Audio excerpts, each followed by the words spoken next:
Revolutionary Greetings. Haki, Shakur, coming at you today. About to drop this video.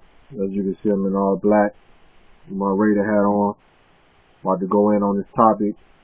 First, I'd like to give thanks to the ancestors, the Orishas, and the Creator, for blessing me and working through me to drop this information real quick.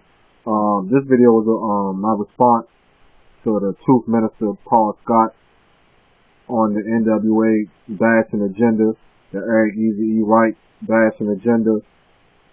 Last couple of weeks, I've been noticing Paul Scott has been on the internet with this little campaign talking about N.W.A. in his European Rock and Roll Hall of Fame thing. Seems like he's a little obsessed with pointing the fingers at Eric Eazy-E right and N.W.A. claiming and putting out such claims as N.W.A. and Eric Eazy-E right are the cause of the destruction, where he's basically saying that they were a plan, that they was put into plan and put in the hip hop game to destroy conscious rap and to suppress conscious rap. And they saying that these cats were part of a CIA plan. I mean, he's coming up with all types of conspiracy theories on why NWA was put in the game, or why NWA was put where they was, in the game. And he's trying to say that they were used by COINTELPRO to destroy groups like Public Enemy, conscious rap, period. And this video is a response to that nonsense, because I think it's a lot more important things out here that we need to be talking about as far as new African people and African people problems, and pointing fingers at rap music and what he quotes gangster rap music.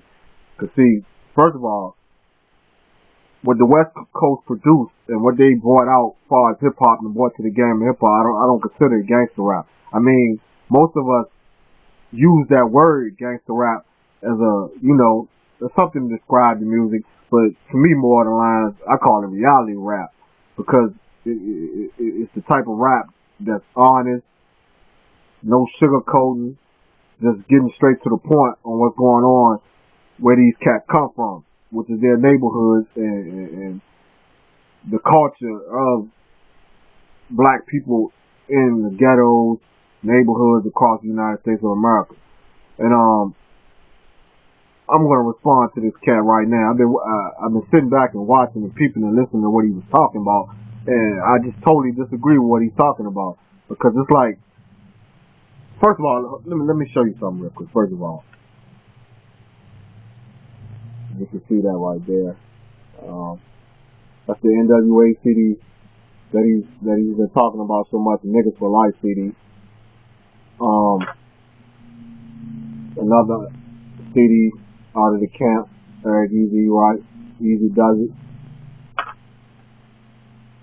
Another CD, Eazy-E.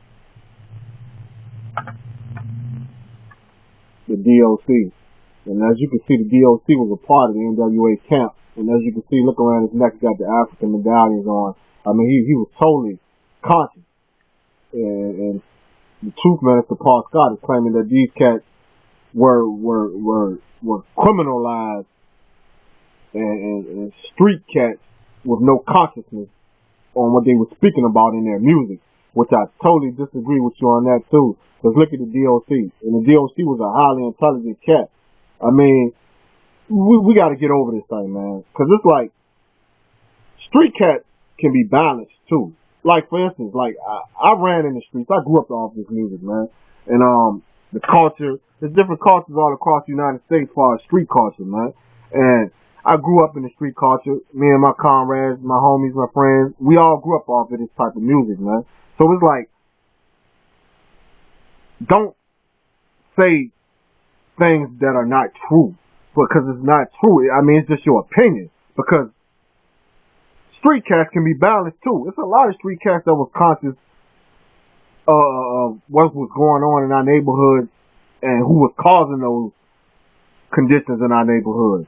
Like me, when I was a teenager, I was aware. I wasn't that conscious, but I was aware of where everything was coming from, the source, the origins, and the power structure that was causing the impoverishment, the struggle, the criminal behaviors in our neighborhoods. So it's like, don't just say that N.W.A. and Eazy-E and Ice Cube and them cats wasn't aware. I mean, they was telling the story. They was telling on the conditions and the struggle from which they lived and where they was coming from. And who was better to tell it than them? So I'm gonna just start this video off. You know, this is my response to you too, Minister Paul Scott. And I think you need to cut that stuff out, man, and start getting to the source and the origins of why people 25 to 40 years later in the conditioning and the behaviors that we are still in didn't come from music or gangster rap or music period. It came from European supremacy. White supremacy is the reason why our people are in the conditions that we are in. So let's get off this bull crap and start pointing fingers at music artists, man. I'm gonna read this quote by Eazy-E. He said, "I live it, I see it, I write it, 'cause I know it." I mean, that basically sums it up for all artists that does music. What does an artist do? An artist paint pictures and tell their story of where they come from. But see, people like Paul Minister Scott always want to find conspiracies and agendas that don't make sense, by the way, because the N.W.A. versus Public Enemy thing doesn't make common sense at all. Because let's get to the origins of gangster rap, since you want to talk about gangster rap. N.W.A. came out in 1988. There were rappers in the rap game talking, but it wasn't labeled gangster rap, but it was rappers from New York, from the East Coast, that was talking and spitting gangster rap. They may not have been using the profanity, they might not have been using the N-word and all that the N.W.A. brought forth to the game of rap. But you had rappers in New York, on the East Coast, talking about the gangster lifestyle, man. Is where it originated. Every rapper from the East Coast wasn't conscious, man. And if you sit there and believe that, something's wrong with you. Because I'm going to use this as an example. Hold on. You know, I got my little notes right here from the little research I've been doing over the last couple of days on this topic. And I'm going to get straight to the point. In 1973, and y'all people can go do this research, because you know the rap game started. It wasn't basically the type of rap that we got now, but rap music was always around. We can say blues was rap music, jazz, and all that was rap music. It just was in another form. And by the early 70s, that's when you first started seeing your origins of hip hop. And it was an album in 1973 called The Hustlers Convention. It was by I want to know what this cat name is. Cat name, I think it was Jaron Clark and the Lightning Rod. That's his name. Lightning Rod and Jaron Clark was a group from the East Coast, and they had an album called Hustlers Convention. And on this album, the whole album was talking about street life, gangster life, pimping, hustling. Because as we all know, crime, drug life, hustling, gangster life was here before our people even started elaborating on the topic of this and expressing it through music. Because the first gangsters are Europeans, man. European crews, European mafia, Europeans, the United States government, period, were your first gangsters. And what did these gangsters do? These gangsters pushed drugs in our community. These gangsters used the mob to push drugs in our community. They pushed guns in our community. It was an all-out attack on our people, man. I don't like to say it's a 40 or a 30 year issue that we have amongst ourselves in our community. It's a 400-year warfare on black people in America that's been going on for the last 400 years, man. Ever since our people came over here as prisoners in the Ma'afa and the slave trade. we always been attacked by European supremacy and white supremacy. So there's no need for us to be sitting here elaborating, arguing over should N.W.A. be let up into the Rock and Roll Hall of Fame. Because first of all, you said Public Enemy was put in the Rock and Roll Hall of Fame. And my honest opinion, I think they should have turned that award down, being that the group that they were and what they stood for. Because what is the Rock and Roll Hall of Fame, man? It's not no black people thing. That's some European shit, man. That's European award show, and to give people they just do as far as music culture. That's a European thing. That's their award show. So being the people that Public Enemy is, and I love Chuck D. Don't get me wrong, Chuck D, you the man. They should have turned that award down to me. There is no way Public Enemy should have stuck to no Rock and Roll Hall of Fame because it's not hip hop. First of all, we need our own award show and our own hip hop Hall of Fame show, if you want to put it like that, and then we can judge who we think should be put in that Ring of Honor. Because to me, I really think N.W.A. don't really care if they do get in the Rock and Roll Hall of Fame or not. I mean, it's not a big deal. I mean, because it's not ours. You know what I'm saying? It's Europeans giving out accolades. You see what I'm saying? So it's like, your point is meager. It's a conspiracy theory. And like I always say, it's some Alex Jones shit, man. Because like what I always like to say, people who repeat conspiracies and believe in conspiracy theories and conspiracy theorists are just as worse as the conspiracy itself. Because it has no factor. You can't prove it, man. Yeah, they had Jerry Heller. We all know who Jerry Heller is. We know who the European Devil was. I'm not going to sit here and act like Jerry Heller didn't exploit N.W.A. because he did. Every European record label, how did rap get into the mainstream that it got into? Who funded that? Who put the rap game, period, in the mainstream? Who gave these artists the platform, period, to express their talent and culture? Europeans. Rick Rubin and them. Wasn't Rick Rubin a part of Def Jam? Didn't Rick Rubin help Russell Simmons create Def Jam? Didn't he help put out black music? Yeah. Who were the record labels that all these artists before N.W.A. on? Who was these major record companies that was putting out rap music? Period. White people. So if you're going to point the finger, don't just point the finger at N.W.A. You got to point the finger at every artist that came before N.W.A. that was spitting gangster rap. And I'm about to run down through a couple of them right now. I'm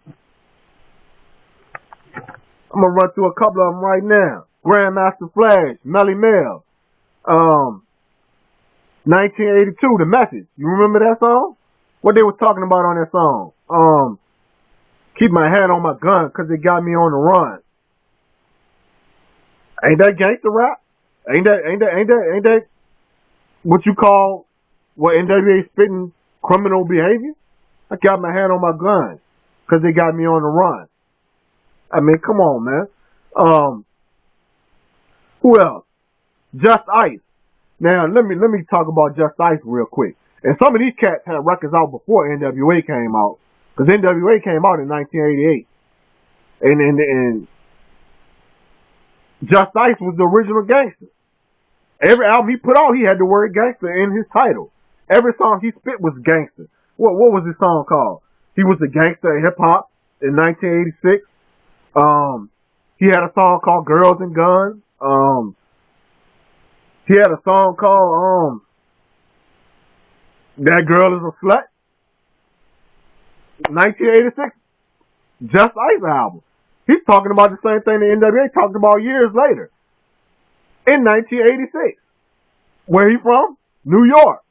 Okay. Let me move on. Who else? He had a song called Gangsta Boogie. Part 1 and Part 2. That's in 1986. Schoolie D. Now, Schoolie D was gangster, man. If you want to say somebody was talking about gangster rap, Schoolie D was a gangster rap artist. It might not have been called that at the time, but Schoolie D was gangster. Everything he talked about was gangster.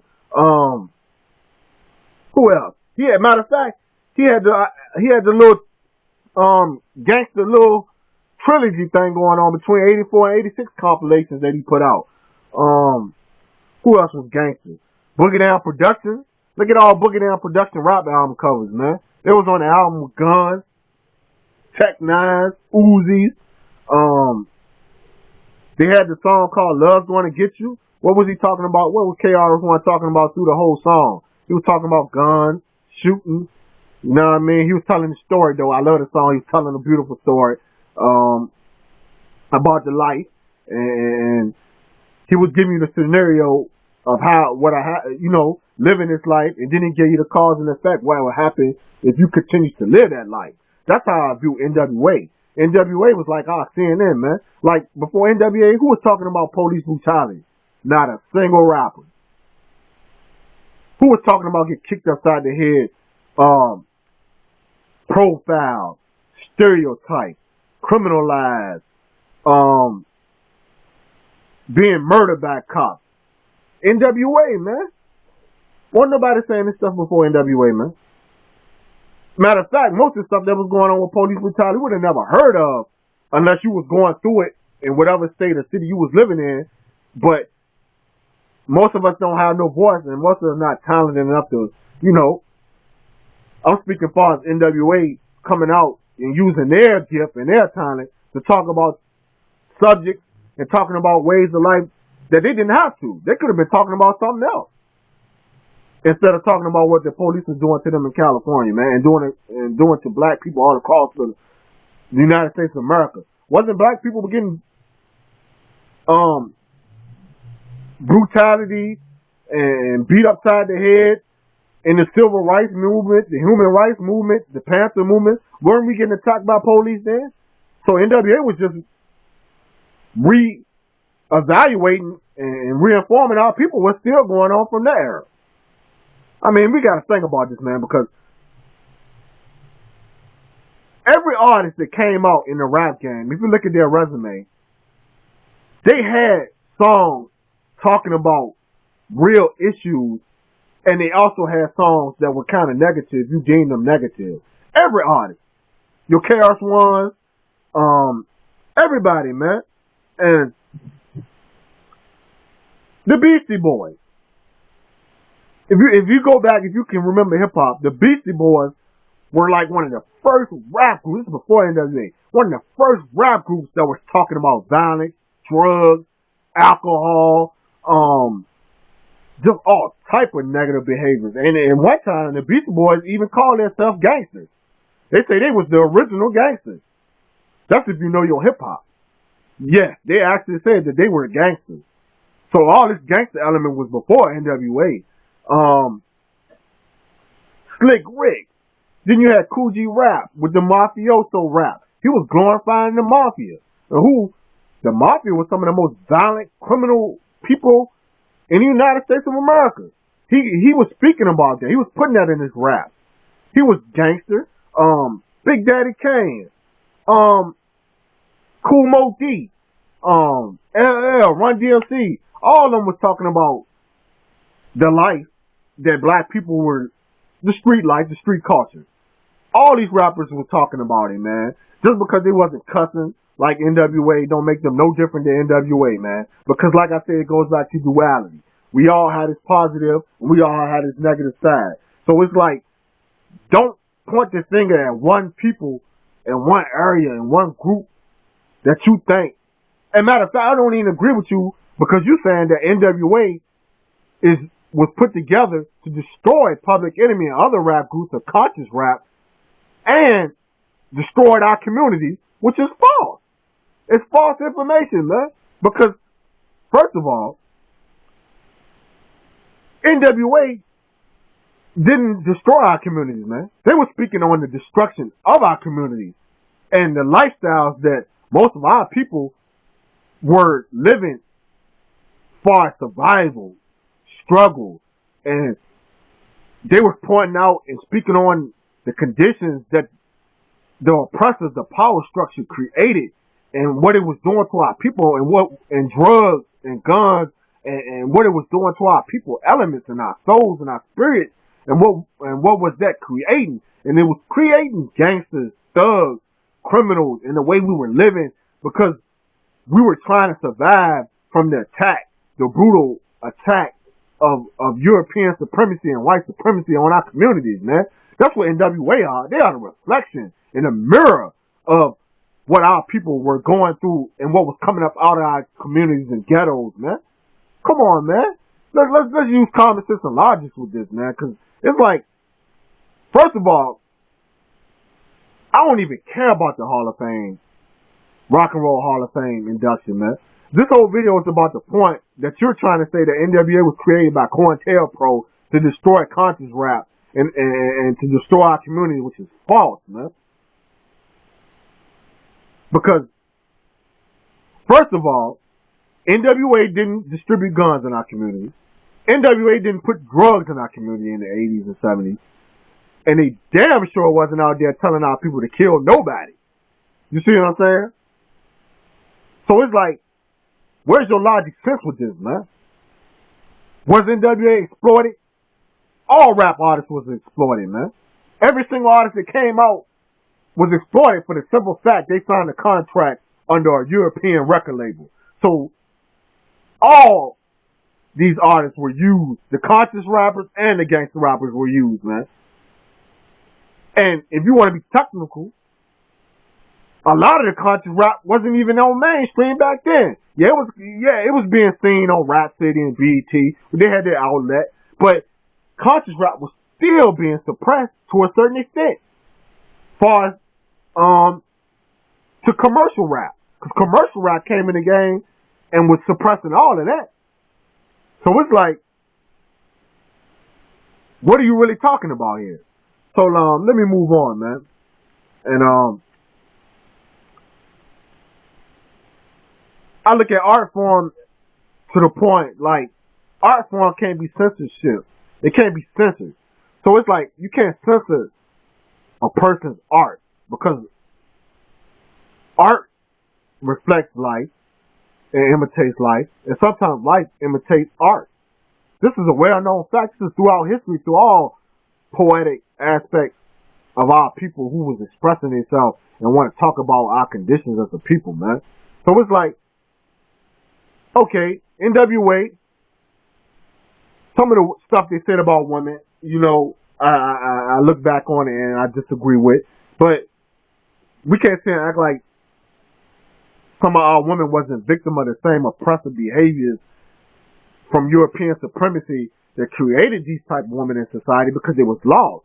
They was non-conscious people. So yeah, we had hoes and we had bitches that were prostituting. You see what I'm saying? So they were talking about these type of females. And they wasn't just talking about black females, they talking about white females too, man. Because white females are prostituting too, so what are you talking about? So it's like, don't act like these type of people didn't exist and these conditions wasn't existing. Some of the language was vulgar and extreme. Yeah, I agree with that. But it's all a part of expression. It's all a part of freedom of speech. Just like Luke and all these people, if it wasn't for these type of people, Luke and Two Live Crew and all these type of people, Europeans started seeing that hip hop and what you call gangster rap was starting to be an outlet and starting to expose the government and the things that were going on. So they were trying to destroy rap at one time and try to censor rap and try to eliminate it, because they figured out what these artists were doing as far as telling truth about the government. So they took rap and reversed it on the power structure, gangster rap, and was telling you about our dirty community in this dirty world. Like Pac said, we're going to talk about how dirty our community is, how dirty the power structure made our communities, and we're going to express this to make these people clean up what they did to us. And I agree with that. And that's why these people were silent.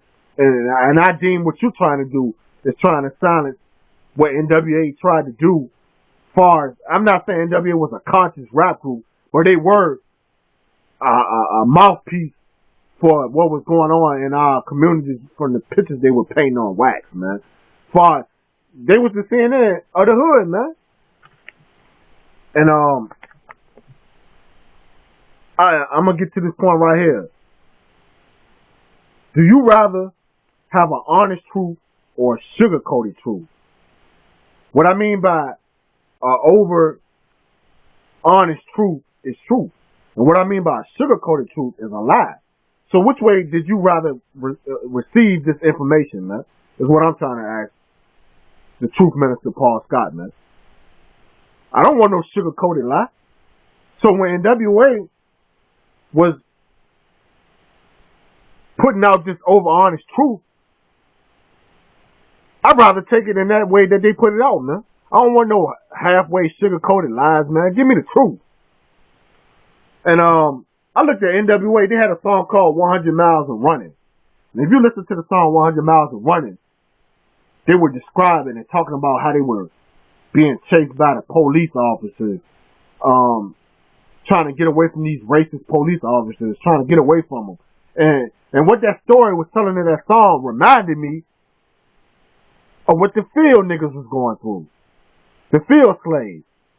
When they were trying to run away from the slave master, and they had these patrol units called the slave patrol units. If you do your history on the slave patrol unit, they had the badges that said slave patrol, and they would chase these slaves who were trying to get away.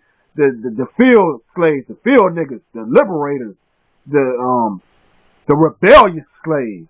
And that song, if you listen to 100 Miles of Running, this is what they describe in 100 Miles of Running. I'm gonna get away from these modern day slave masters, these pigs, these racist modern day slave catchers, man. So if you listen to 100 Miles of Running, you can hear it, man. You know what I'm saying? So it's like, come on, man, get out of here. N.W.A has songs called Express Yourself. Go look up the Express Yourself video. What they was doing in that video? What was Dr. Dre, Eazy-E, N.W.A and them talking about on that song, man? Freedom of speech. That's all they was using was their freedom of speech, man. So it's like N.W.A were nothing but a reflection of what was going on in modern day oppression to me, man. They were showing the cause and effects of oppression and the type of behaviors and the mind states that are created from years of warfare from European and white supremacy on our people, man. And they were just showing that on wax, on what was happening to our people, man. And what lifestyles we were living as far as the street culture, man. And I'm gonna say it like this: you had New York rappers talking about the same thing. He just wasn't cussing, man. You know what I'm saying? That's the only difference. And I got some statistics right here. Before N.W.A, what was going on in New York in the East Coast before N.W.A, and we had these type of rappers like Just Ice and Schoolie D and all these type of people that was before N.W.A. And I'm looking at the statistics. Look at the New York murder rate before N.W.A. Starting from I'm gonna start from 1979 because this is when hip hop was starting to evolve and was really coming onto the scene. And I'm looking at in 1979, 2,092 murders in 1979. 1980, 2,228 murders. 81, 2,166 murders. 82, 2,013 murders. 83, 1,956 murders. 85, 84, 1,786 murders.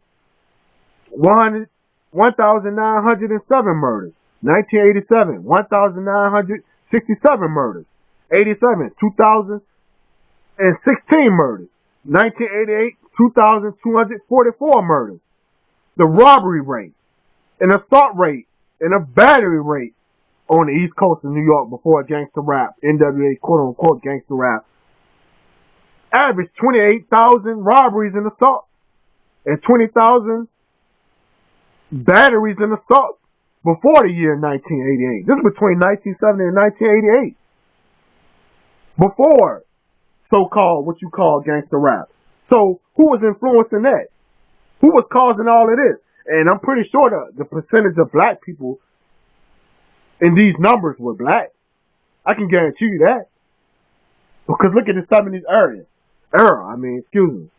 Dope, heroin, crack.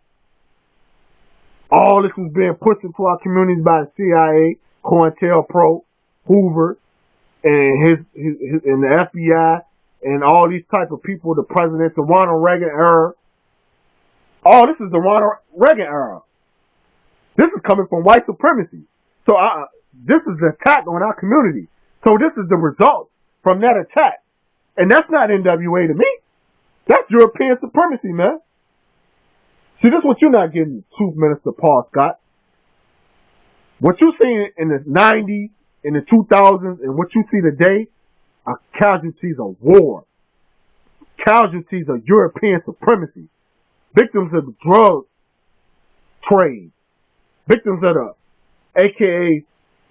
war on drugs, a.k.a. the war on new African people, man. The guns push. These FBI agents and COINTELPRO were leaving guns on train tracks across the United States of America. And leaving guns by projects across the United States of America. Pushing guns into our community. Pushing drugs into our community. And at that time, it was an all-out scramble to survive. So what you think? So most of our people got caught up in these criminal activities to survive. So we're all victims. We're still victims, man. 400 years of victims of Americanism, man. Victims of the attack. So I don't want to hear nothing about no N.W.A. and pointing fingers at N.W.A. is what causing our communities and cause the conditions of what our communities are today, because it's totally false, man. It's a lie. You should be more focused on these pigs out here killing our people every 36 hours. Our people are victims of being murdered by the police still. Our people still are victims of the drug trade and the war on drugs on our communities, man. You should be more focused on these puppet leaders like Al Sharpton and all these people who are internal oppressors who continue to help European supremacy on the major level. I don't want to hear nothing about no rap music causing no destruction and causing the problems of our communities. No. You got these puppet leaders who are helping European supremacy, helping law enforcement agencies, helping the government to keep us oppressed. Let's talk about these people. Let's not talk about no rap, no rock and roll Hall of Fame. Man, you're an old OG. You know what I'm saying? You're supposed to know better than that by now. To be still sitting here 25 years over, 25 years later, as you call it, still talking about what rap music is doing to our people. Listen to the rap music on the radio now, man. Look, where's conscious rap at right now? Where's gangster rap at right now? Oh, that's underground, man. So it can't be causing nothing when it's people like N.W.A, Ice Cube, and all these people are underground right now. Your Talib Kweli's and all these country rap, they're underground right now. So who's doing that right now? European supremacy. But who owns the rap game right now? European supremacy. So really, European supremacy is the cause of our problems and our attack. White supremacy is the reason that we are in the condition that we are right now. Not no N.W.A, not no Eazy-E. Eazy-E not even here no more. Eazy-E was assassinated. And I hear you talking about on your video, talking about, oh, Eazy-E went to the White House. He was invited to the White House. Okay. Yeah, he went to the White House. He used that as publicity. He used that as a hustle because he was a hustler. Eric Wright came from the streets. He was a hustler, man. So yeah, he went to the White House. He went up in there talking to Bush or whatever. And what happened after that? The White House and all of them tried to dehumanize Eric Wright after that, in which they did. and try to play these little games with the media, try to make y'all think Eric Wright was messing around with the government and he was a part of this big conspiracy of an attack and COINTELPRO. Man, get out of here with that, man. That's nonsense, man. Eric Wright was assassinated and murdered by the establishment and the power structures and the European supremacy government. They ejected this man with HIV when this man went to New York and he got up with Ice Cube and he was trying to put N.W.A. back together and was going to go back to California and fire Jerry Heller devil ass because he caught on to what the exploitation and what Jerry Heller was doing as far as Eric Wright and N.W.A.'s music, and he found out the plot and the ploy and who was behind this exploitation to use him and his label to destroy our people that you claim and to use his music in a strategic attack on our people. Yeah, Jerry Heller exploited N.W.A. and Eric Wright and them and tried to use it as a tactic. I'm not going to knock that. But when Eric Wright found out about this, he was going to get rid of that devil. Just like Ice Cube said on No Vaseline. Pop a hole in that devil and get rid of that devil. And when Eric Wright came back home, all of a sudden out of the blue, he has AIDS. And he died from AIDS. You smarter than that, Paul Scott. You way smarter than that, brother. You way smarter than that, man. Way smarter. I know you are. And I'm gonna use this as an example. I'm gonna repeat some of these lyrics. It may be vulgar, but I'm gonna use these lyrics as an example. On Real Niggas Don't Die, on Niggas for Life CD. MC Ran, since you say they wasn't conscious, I'm gonna prove they was conscious right here. Real Niggas Don't Die. MC Ran says, the niggas I'm with, take your eye for an eye. Cause the times are so wrong. Gotta stay strong. Niggas gotta keep it going on and on. Don't let the pale face throw your ass in a snail's race. Have your residents occupying a jail space. That's what they want us to. Cause the system is fucked around. I'm trying to let you know with the records that's underground. So nigga get smart and rebel back. That's MC Ran. Eazy-E. Trying to make a nigga extinct because they fear me, but never want to hear me. So I'ma let them know how a nigga living. Come on, man. Listen to the lyrics, man. On Niggas for Life, MC Ran. Why do I call myself a nigga, you ask me? Because the police always want to harass me. Every time that I'm rolling, they swear up and down that the car is stolen. Make me get face down on the street. You're talking about police brutality, man. That's conscious. Even if they're putting it in another way, what you call gangster way. But it's still conscious. He's still letting you know what the pig and the establishment and their law enforcement agents are doing to our people, man. Is that not true? Wasn't that not going on in our community? Come on, man. Dre, back when I was young, getting a job was murder. Flipping burgers, cause I deserve a 9 to 5 I can speak proud of. That I can be proud of.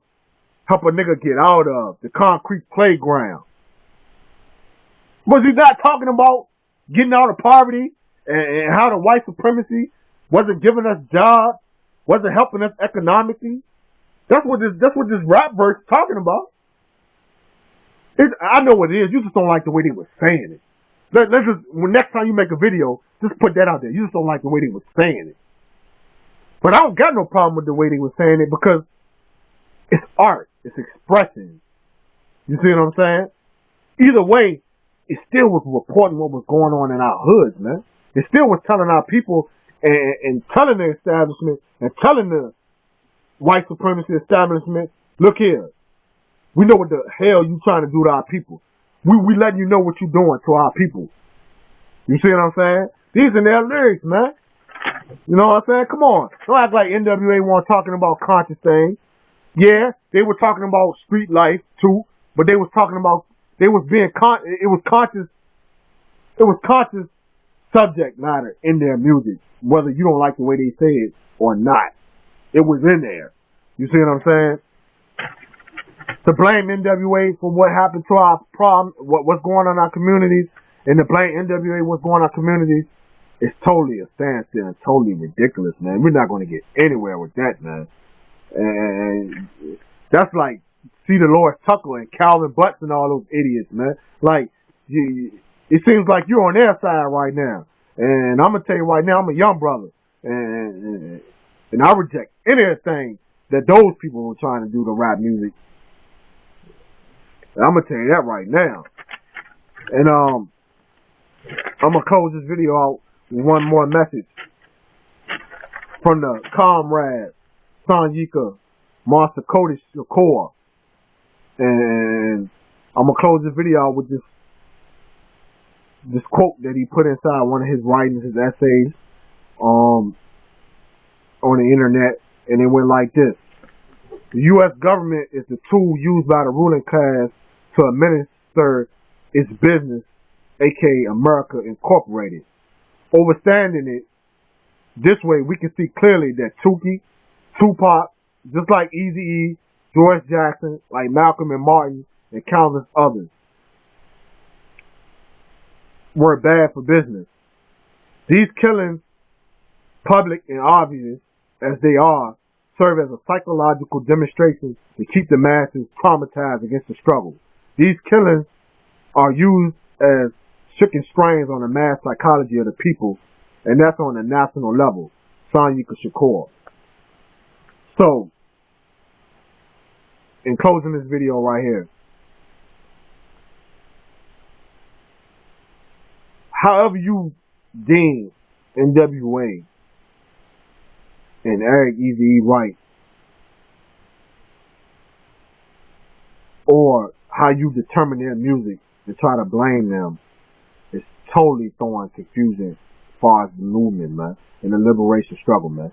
By blaming rap music, period, is nothing but a smokescreen and a distraction of our people. And it's a distraction because you're taking blame off white supremacy and blaming it on brothers who coming from a street culture and coming from the street and just expressing what they see going on in their communities across America at that time and period, and trying to blame them for something that they totally didn't do to our community. They were just telling you the cause and effect and what was going on in these communities. And this was going on in New York rap before N.W.A. and the West Coast even came out. Even though you had Ice-T and Schoolie D in the mid-'80s talking about gangster rap, but it wasn't called gangster rap at the time. But you had your share of New York rappers that were talking to gangster life before N.W.A. came out. So once you start pointing fingers at some of those cats who sparked that, which ultimately came and evolved and came out as N.W.A. and these brothers from the West Coast.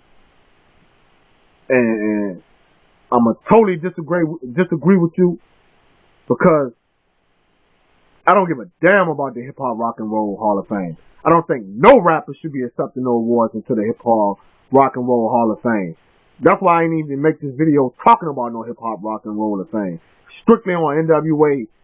and what you deem these cats as destroying our communities and help destroy our communities by the way of COINTELPRO is totally false to cut those lies out, man. It's hypocritical and it's totally not real and it's totally not true. And I'm going to sign off on this video right here, man. And this is my response to the Truth Minister Paul Scott. N.W.A. is not the cause of the conditions that we continuously to be in today. And they definitely wasn't part of no damn conspiracy theory to destroy conscious rap, when conscious rap was already being oppressed by the establishment before N.W.A. And after N.W.A. right now, as you witness in rap game today, is being suppressed by what? Jewish, European, white supremacy, Zionist, white people. Point the finger at them. Don't point the finger at these brothers, man. These brothers is not why our community is in the condition that they are right now. Totally false, man. European and white supremacy will always be the enemy of black people. And will always be the reason that our people are in the conditions that they are in today, right now, which is oppression, poverty, and criminalization and criminal behaviors, man. European supremacy created that. White supremacy is the reason. And I find them guilty on all charges. And I'm going to sign off right here. Free the people, free the land, rebuild. Let's get free, man.